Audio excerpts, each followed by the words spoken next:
Hello everyone. This part is slightly different from the content of this chapter. This chapter is devoted to binary image analysis, how to deal with binary images. Uh, this is more about pre-processing of images for vision applications. Uh, I believe binary image processing or the this kind of pre-processing is fundamental to vision problems. Therefore, I put it in the same chapter. Although here I'm going to talk about gray level color images. Uh, these are the techniques I really like from my own experience. And although they are a little bit old or mature, they are basically preferred in many recent state-of-the-art solutions as well. The first one is something called CLAHE, which is an algorithm for image enhancement. Uh, Please note that image enhancement is an image processing problem. Therefore, it is maybe it's not appropriate for this course, but nevertheless, I want to explain one of the most well-known preferred techniques that I know. And another thing is bilateral filtering. That's also image processing, like noise removal. That's also a very powerful, strong algorithm. Therefore, I also would like to talk about this. And finally, a computational technique which is used for filtering again, especially for some specific images or, sorry, filters.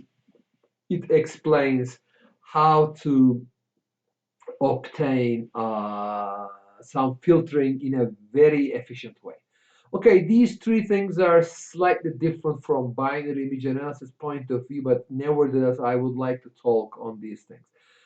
It will be a relatively short video, I believe. This is the first thing I'm going to talk about, CLAHE method, which is for the abbreviation of contrast limited adaptive histogram equalization. In other words, I'm going to first talk about histogram equalization. Then I'm going to talk about adaptive histogram equalization. And I'm going to talk about contrast limited concept. Okay. First of all, histogram equalization is a very, very well-known fundamental technique in image processing. Okay. It was also in random variables. We also have seen these concepts, a transformation which converts any kind of distribution into a uniform distribution uh, is possible through cumulative distribution functions. This is the main idea of histogram equalization. Okay. Now, therefore, what we are doing is basically histogram equalization is taking an any distribution PDF, obtaining this is your PDF here, the cumulative distribution function of it, okay? Then using this cumulative distribution function as the transformation of the X to the Y, the image distribution of the current image X, transformed every intensity or every pixel intensity into Y value through this inverse function. Inverse is nothing but this one, in other words, going here and come back there, or maybe put it like this. If you come here, this value will be mapped back to this value, okay? Therefore, what is the, first of all, theoretically, one can show that if you take the inverse of the CDF, you will obtain at the end nothing but a constant. But what we are doing here is once we are having more steep CDF, we mean we are adding more likelihoods. There is a peak here. When this is slightly smaller, the slope is smaller, it means we are adding less and less. And the inverse is basically if we take the intensities here, if we map back to there, we will basically obtain something uniformly distributed.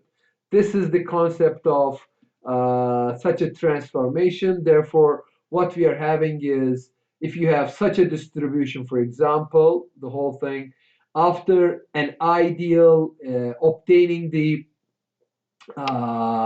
CDF of this, applying the inverse transformation, at the end you will obtain nothing but this result. Okay, therefore this is called the fundamental histogram equalization, and the concept of adaptive histogram equalization is a simple idea, applying the very same transformation to the whole image is not a good idea, because at the end there could be many different parts of the image with different illuminations and characteristics. Therefore, I have to apply everything in a local manner, and the idea is applying histogram equalization, and therefore one transformation here, T1, another transformation here, T2, another transformation here, T3.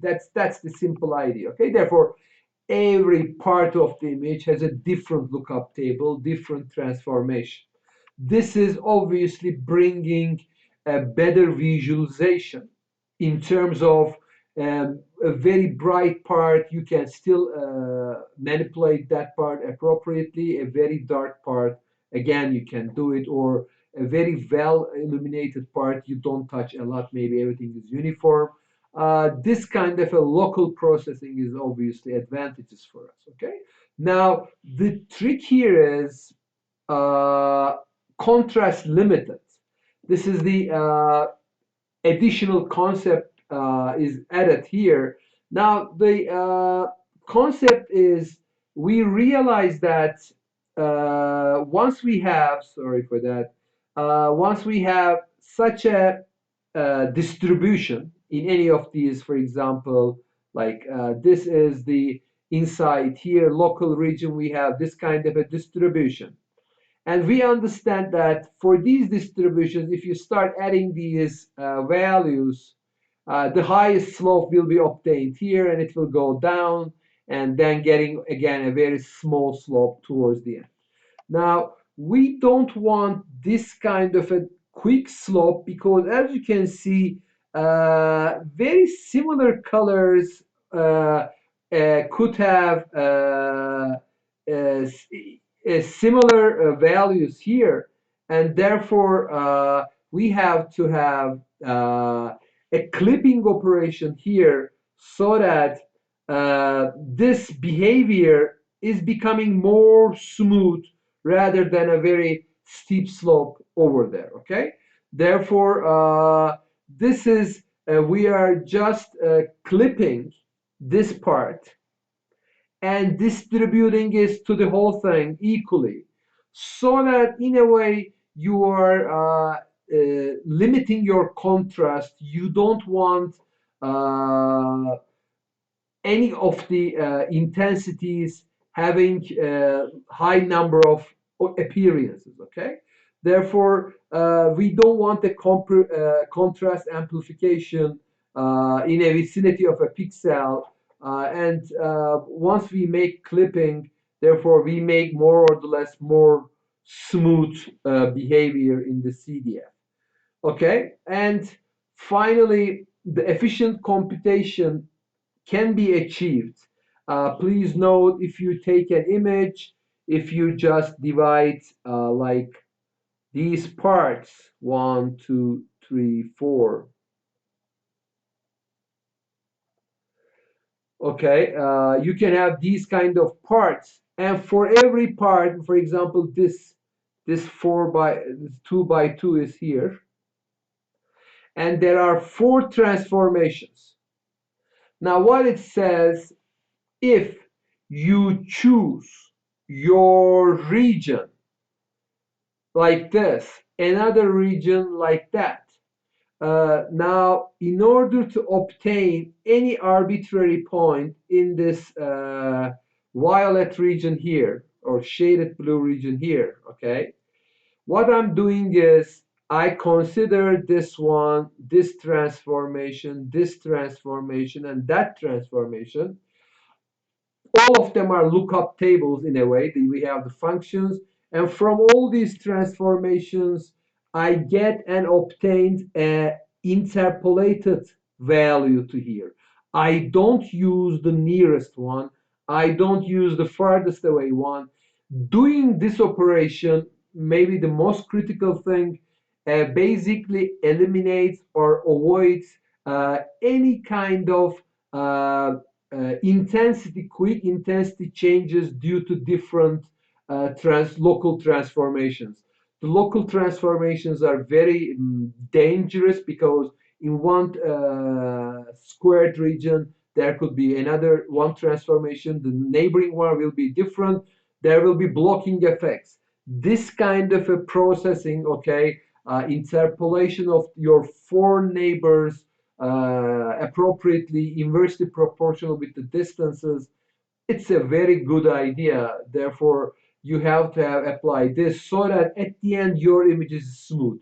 Okay, therefore, interpolation, contrast limiting, therefore, not to have a contrast amplification, just cutting these things in the input images to have this clipping here, applying everything adaptively and histogram equalization. If you combine them, this is called CLAHE, and I think it is one of the most preferred techniques right now in many applications.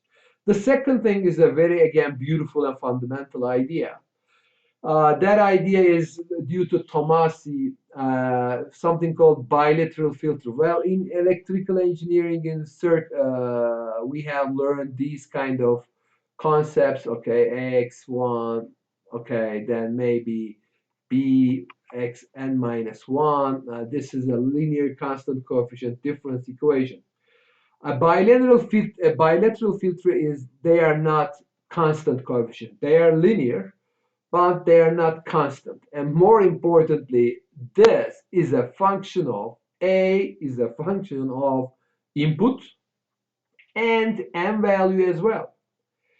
All the n values that you are having is you using is becoming an input to your system. Therefore, it's in fact a very complicated system where your coefficients are basically in terms of your input values, the index that you are using while you are multiplying it. Okay, therefore, it's an idea from, by the way, CS people rather than EE people. Now, it's a smoothing filter to reduce noise while preserving edges. That's the critical issue, because from image processing, again, it's well known that if you have such a very sharp edge, maybe a little bit noise here, okay? If you make filtering, you will obtain this kind of a transition, any kind of averaging between the values here. As soon as you average these intensities and those intensities, you have smooth rather than sharp. This is not edge preserving. To make it edge preserving, this is the trick. Therefore, you are making a convolution. This is your constants in a way. This is here. This is B. You see, there is a summation.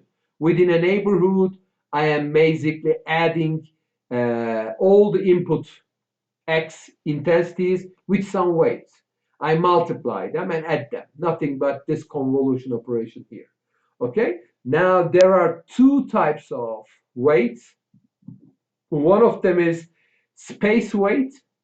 It is only about your position, in other words, n.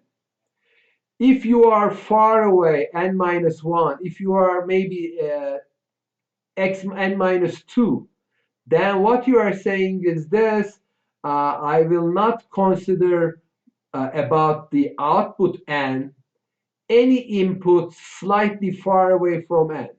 If it is n minus x n minus 3, it is 3 samples far away. I will decrease the weight. This is space weighting.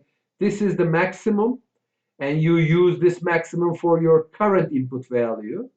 Then as long as in 2D space you are going far away, to the left, to the right, to the top, to the bottom, around your neighbors, your coefficients will decrease. This A, B, C will decrease A is the highest, B is slightly lower, C is more lower, D is more lower. This is the space weighting. The second one is more interesting. This is a function of intensity differences. That is where edge preserving is coming from. What do I mean by that? Assume you have such a 2D image, noisy. This is 1D, this is 2D here, and it's noisy. Huh? Now, what I'm saying is this. To obtain the output of this, which is a high value, let's assume this is 10, this is 2, this level is 2, this level is 10. Now, what you are doing is you are saying that I will only average my neighbors, all my neighbors whose intensities are similar to me. In other words, if you are 10, you like 11 or 9. You don't want 1, 2, 3 kind of things. This difference, and that Gaussian says this is the difference you have. This IP minus IG is here. As soon as you have the difference, your weight is decreasing. You are not supporting those values. In a way, the effective impulse response, the coefficients, becomes such a function. For this point, you have this thing here. It only averages this neighborhood. This neighborhood is discarded very small values due to these tails maybe, okay? And at the end, you obtain nothing but averaging of 9, 10, 11 to suppress the noise rather than combining 9, 10, 11, and 1, 2, 3 together. 1, 2, 3 are different from me. I will not use them. Therefore, if, for example, there is a pixel here, if you just take the convolution of the output, this value and that value, the intensity of this small value will bring small coefficients. The intensity of this value bring high coefficients, and therefore you will use only similar coefficients. And that gives quite interesting results for such a noisy image, okay? And I will have using a bilateral filter. This is the result. Simple averaging, very blurry. The famous median filter in every neighborhood, get all the data, sort them out, and take the middle one. This is median filter. The median filter cannot remove after some point this noise, but please look at how bilateral obtains the sharp boundaries plus also getting very noise-free, smooth out regions. In other words, for example, for this pixel, if you assume this is your neighborhood, okay, uh, the pixels from the sky cannot be used to average. Only these ones will be utilized because their intensities are similar. Difference is small. Small difference gives from the Gaussian a high value. You will use them a lot. But these blues makes this coefficient, this range weight to be small. They will not be utilized during output calculation. Okay, now the third concept I'm talking about is integral images. While we're dealing in the next upcoming chapters, there are some very fundamental filters applied in everywhere, in every scale. You have to process these things very fast. And the idea we are using is again from probability theory. For the people who remember 2D PDFs, and there is also a 2D CDFs, cumulative distribution functions. If there is an X and Y random variable, if you would like to find the probability of such a region, obviously you can find the surface under the volume, volume under the surface. You can find the multiply with the PDF, integrate. But there is one little trick. If you use a CDF, this value and this value added, subtracted from those values, gives you the probability of this. That was a little trick. And what we're gonna do is, in order to sum, in order to sum all the intensities, all the intensities under a rectangular region, we will obtain something called integral image. Let's see what it is. It's an algorithm, very simple idea to quickly and efficiently generating the sum of values in a rectangular subset. Sum of values in a rectangular subset. Okay, sorry for this mess here, but now what I'm doing is this. These are image intensities, 31, 2. Now, integral images, cumulative distribution function. You start adding everything in this direction, and 31 plus 2 is 33, 31 plus 12 is 43, this is equal to 71. Uh, uh, you have to add, sorry for this, uh, oh, that's interesting, let me think about it. You are adding in this direction in this way, but this one is added together. Uh, Therefore, the addition is achieved. I am not sure whether this is correct or not, but the integral image is basically applied by adding these things in this direction. Okay, therefore 3, if you add 4, 37, it will continue like that.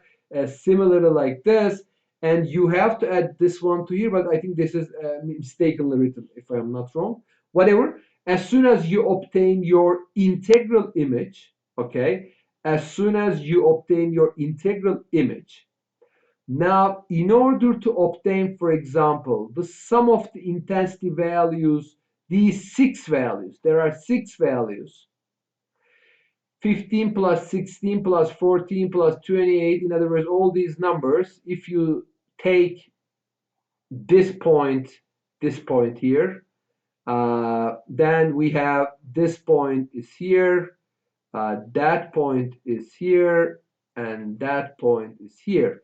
If you add them, if you subtract them, that 111 is equal to sum of these things. Now, what is the relation with this with filtering? Filtering is multiplying with something and adding. If your filter has constant coefficients 1, in other words, I just apply a 3 by 2 filter, all the elements are 1, 1, 1, 1, 1, 1. The convolution of this filter with this part of the image is obtained by reading 4 numbers from the integral image, adding and subtracting them. Convolution becomes reading memory elements from 4 locations, one addition, 2 additions, and 1 subtraction, okay, at the end. Now, this is something very useful because this filtering is applied like here. There could be 2T filters. These are all +1. These are +1. This is -2, or these are -1s. As you can see, anything constant to obtain what is behind here, for example, this part. Then you go here, this value, that value, added, subtracted from these two values, and then you obtain the corresponding filtering result here. If there is such a filtering don't exist, you cannot do many things in real time, and that's a very preferable, good way of doing it. That's all, only for 3 slides, but it's more than 25 minutes. And that's all for this chapter.